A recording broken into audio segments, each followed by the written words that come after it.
এমন একটা পার্টনার চাই যে আমাকে এই দুনিয়ায় এবং সেই দুনিয়ায়, দুই দুনিয়াতেই আসলে আমি তার দ্বারা আমি উপকৃত হব, মানে এরকম কিছু আর কি। তার মাসিক ইনকাম কেমন হবে এটা তো বললে তো ভাইরাল হয়ে যাবে, আমি ভাইরাল করার কথা বলবো না। ছেলের মাসিক ইনকাম কি হবে এটা তো আসলে মেরুদণ্ডহীন মহিলারা চিন্তা করবে। আমি তো নিজেই ইনকাম করি, আমি কাজ করি, এছাড়া আমার একটা ছোট বিজনেস আছে, আমার ছোট খামার আছে।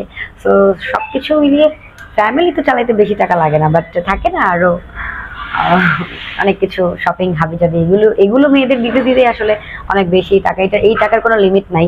আমি এইভাবে চাইবো না, আমি যাকে আমার লাইফে চাইবো ডেফিনেটলি ডেফিনেটলি আমার সাথে ম্যাচ হতে হবে, ডেফিনেটলি আমাকে বুঝতে হবে।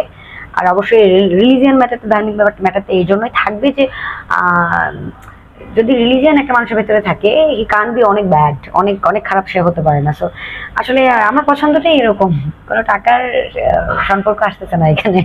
এমনি একটা ব্যক্তি, একটা ব্যক্তিকে আমার ব্যক্তিত্ব ভালো লাগে, ছেলেদের ব্যক্তিত্ব ভালো লাগে, এখানে টাকা না।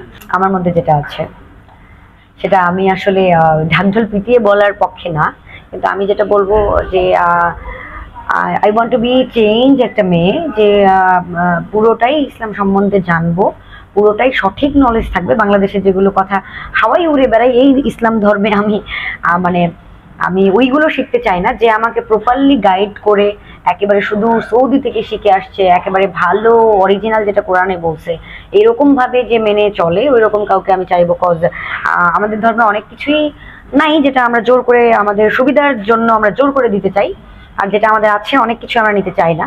হ্যাঁ, তো এইগুলো বিষয় ধর্মের ব্যাপারটা বললে আসলে হট্টগোল মারামারি লেগে যাবে। যদি বলা হয় আসলে ভালোবাসা তো কোনো কিছু দেখে হবে না, আর মন সবার উপরে চাইলেই আসবে না, বাট এখানে কিছু পারিবারিক ব্যাপার থেকে যায়, যেটা হচ্ছে